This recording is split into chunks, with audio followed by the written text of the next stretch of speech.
সোনা মন দিয়ে বই পড়ো।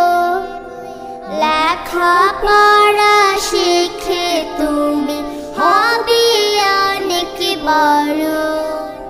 ছোট মনে খোকন সোনা মন দিয়ে বই পড়ো।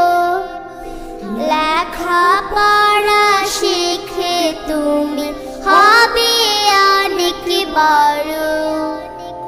বিশ্বটাকে গড়তে হলে নিজকে আগে গড়ো।